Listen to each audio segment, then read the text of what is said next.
السلام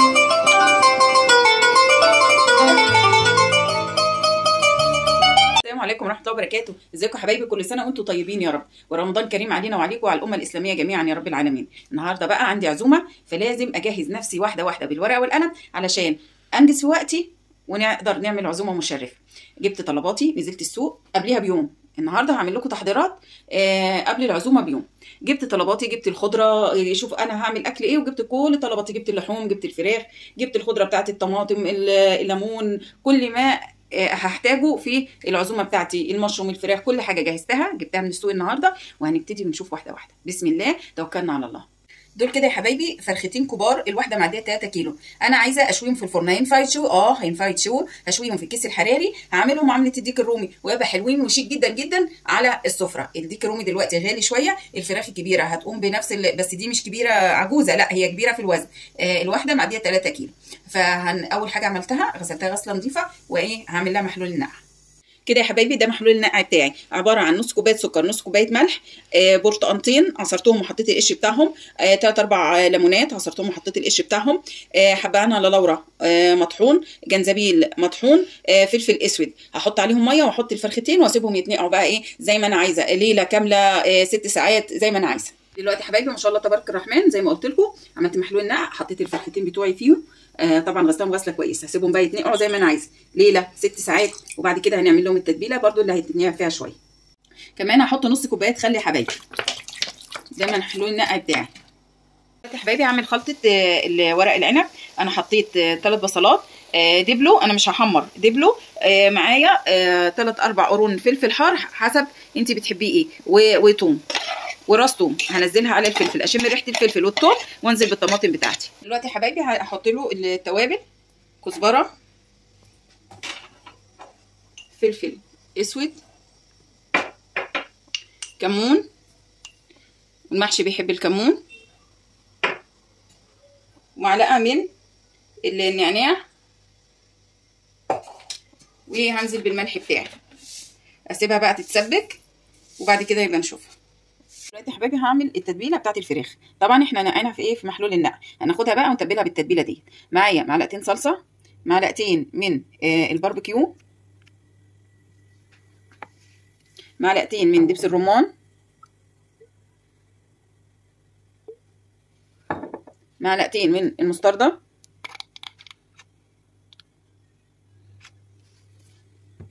معلقتين صويا صوص، وحوالي نص فنجان من الخل. وهنبدأ نحط التوابل بتاعتنا. نبدأ بالملح، معانا معلقة من الثوم البودر، ومعلقتين من البصل بودر، فلفل اسود، معلقة من حبهان على لورا، توابل مشكلة معلقة ونص، معلقة بابريكا، واهم حاجة الزعتر والروزميري اللي انا طحناهم على بعض. دي كل التوابل بتاعتي. هبدأ بقى اضربهم مع بعض، امكسهم كويس، واحط لهم كمان شوية زيت. التتبيلة بتاعتي اهيت ريحتها زي الفل. هبدأ بقى ايه، اتبل الفراخ بتاعتي. طبعا الفراخ ديت بقى لها حوالي 5 6 ساعات في محلول النقع، اللي فيه برضو توابل وفيه ليمون وفيه خل وفيه برتقان هتبل بقى واتبل تحت الجلد كده. انا مفرغه تحت الجلد بايدي، بس الجلد سليم علشان منظر الفراخ يبقى كويس. هتبل بقى الفرختين كويس واحطهم بقى في التلاجة واسويهم بكره. كده يا حبايبي انا هبدا اعصج اللحمه بتاعه صاج الجلاش. كده يا حبايبي بعمل صاج الجلاش اهو. حطيت اول ورقه واول لفه، وهنزل باللحمه بتاعتي وهنزل باللفه الثانيه. الدهان بقى اللي تحبيه، سمنه على زيت، بس اهم حاجه ما تحطيش كتير عشان تبقى خفيفه، تبقاش دسمه قوي. هحط اللحمه بتاعتي وهفردها، وبعد كده هبدا اكمل اللفه الثانيه. كده يا حبايبي خلصت صاج الجلاش اهو، وعملت التشريبه بتاعته. كوبايه كبيره من اللبن وبيضتين وكيس بيكنج باودر وسنه ملح وسنه فلفل وسنه بهارات مشكله. بسم الله. اسقي بقى، هسقيه وهسيبه يتشرب. ممكن تسيبيه ساعه ساعتين 3 قبل ما ما تدخليه الفرن عادي جدا، وبعد كده يخش فرن على درجه حراره 200. دلوقتي يا حبايبي انا هسلق اللحمه، فانا حطيت معلقه سمنه بلدي هشوح فيها اللحمه مع حبهان ولورا وفلفل اسمر حب وكبابه صيني. هشوحهم تشويحه حلوه، وبعدين انزل بميه كده. كده يا حبايبي بدات بقى ايه هسلق المكرونه عشان نعمل مع بعض احلى نجريسكو، وكمان بغلي اللبن بتاعي. هنسلق بقى المكرونه 3/4 سوا، مش هنسوي المكرونه على الاخر. لو بتاخد 10 دقائق هنديها 8، بتاخد 8 هنديها 6 دقائق.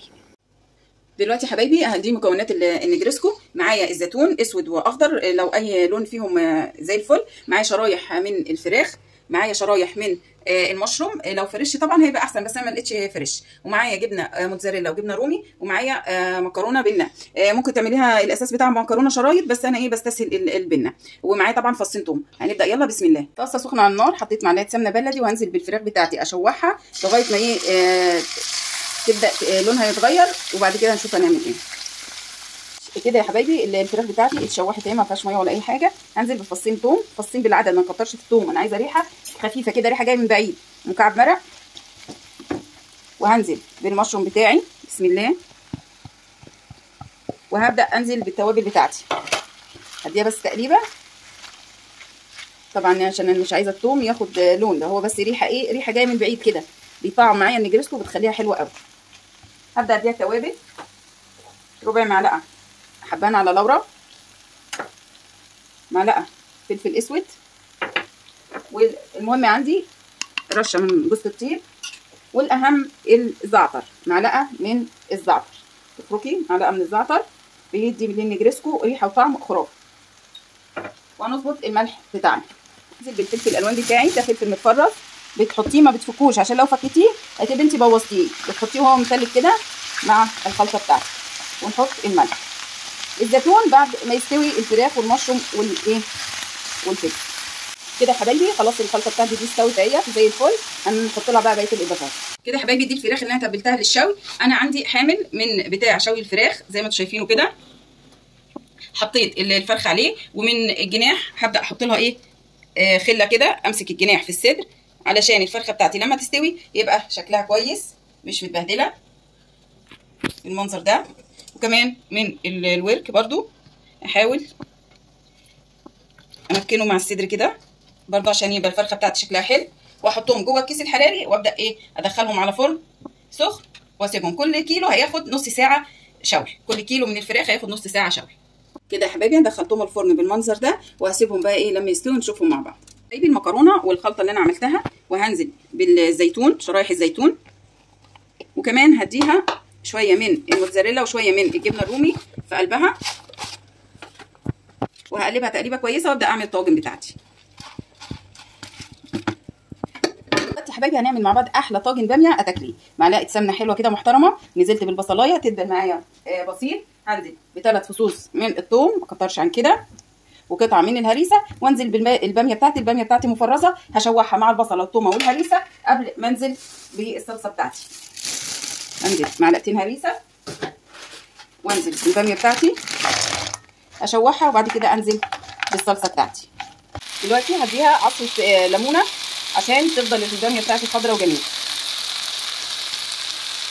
كده. حطيت مكعبين من المرق، وهحط لها معلقه صغيره من الكمون، كزبره، فلفل اسود نص معلقه، وهظبط الملح بتاعي. حبايبي بعد ما شوحت الباميه مع التوابل والثومه والبصله وهرست الشطه، هنزل بالصلصه بتاعتي. دي صلصه طماطم انا عاملاها جاهزه، واديها كمان كبشتين شوربه، واديها غلوه واحده، واحطها في الطاجن وادخلها الفرن. في الطاجن اللحمه بتاعتي والباميه معايا جاهزه اهي. هنزل بالباميه بقى في الطاجن وادخلها الفرن. بسم الله ما شاء الله، شويه باميه زي العسل. هدخلها الفرن على طول. دلوقتي بتاع النجريسكو حطيت 4 معالق سمنه، وهنزل ب4 معالق من الدقيق احمصهم، وبعد كده انزل بلتر ونص من اللبن. دي بتاعي خد لون ذهبي، انزل باللبن بتاعي بسم الله. بس يا حبايبي انا قلت لكم مقادير كيسين المكرونه، بس انا عامله كميه اكتر. هديها مكعبين من المرق، رشه من جوز الطيب، رشه فلفل بسيطه، ورشه من الحبان على لورا، وهظبط الملح بتاعي وايدي فيها بقى عشان ايه تطلع مظبوط. ليه القوام ده كده ممتاز عشان تطلع ايه المكرونه بتاعتي جوسي وجميله. انزل بقى بالبشاميل بتاعي. انا عملته خفيف طبعا عشان يتغلغل كل الايه الطاجن بتاعي وينزل لغايه تحت. هحط بقى كميه البشاميل بتاعتي، هعملها كده كميه محترمه كده يا حبايبي. بصوا من هنا كده البشاميل مالي الطاجن بتاعي. هبدا بقى اديله شويه جبن، الجبن اللي انت تحبيها. انا معايا جبنه مبشوره وجبنه موتزاريلا، فاديله من على الوش شويه من الرومي وشويه من الموتزاريلا وادخله فرن سخن. في اخر 5 دقايق ممكن اولع له الشوايه لو احتاج. واديله كمان شويه من الموتزاريلا وكده الطاجن بتاعي جاهز. كده يا حبايبي انا سقيت ورق العنب بتاعي، اديته عصره ليمونه كبيره واديت له الشوربه بتاعته وهسيبه بقى يتشرب واحط عليه شمع. اعمل سلطه الزبادي. على فكره الزبادي ده انا عاملاه في البيت، هبسيب لكم اللينك بتاعه في اسفل الفيديو. فصين من الثوم، فلفل اسود مش كتير، اهم حاجه النعناع بقى الناشف، رشه من النعناع الناشف، ملح، عصره ليمونه، وخيار مبشور ومعصور منه الميه بتاعته بدون ميه. كده دي اسهل سلطه في الدنيا. كده سلطه الزبادي بتاعتي جاهزه. عايزه تديها شويه زيت زيتون ماشي، مش عايزه براحتك.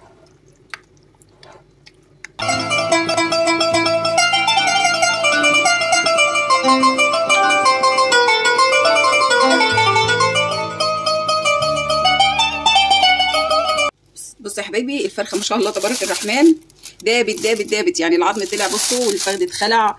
الفرخه استوت سواء زي العسل، حاجه كده ايه زبده. يلا هطلعها بقى ونشوفها مع بعض. كده يا حبايبي ما شاء الله تبارك الرحمن، ده فطرنا النهارده. زي ما انتم شايفين النجريسكو طالعه تحفه تحفه تحفه، والفراخ المشويه جميله، وعملت سلطه بلدي والرز البسمتي، وحمرت جزء من اللحمه اللي كنا بنسلقها مع بعض. شايفين ورق العنب بقى ايه صباع بصباعه، والفراخ المشويه تحفه تحفه تحفه تحفه، وكلاش طالع مزيكا مورق وجميل. وطاجن الباميه بقى مش عايزه اقول لكم فحفح قد ايه. ويا رب بقى فطرنا النهارده يعجبكم. رز البسمتي بالمكسرات مفلفل وزي الفل، وعملت سلطه الزبادي تحفه. يا رب فطرنا يعجبكم. كل سنه وانتم طيبين، وما تنسونيش بقى لايك وشير.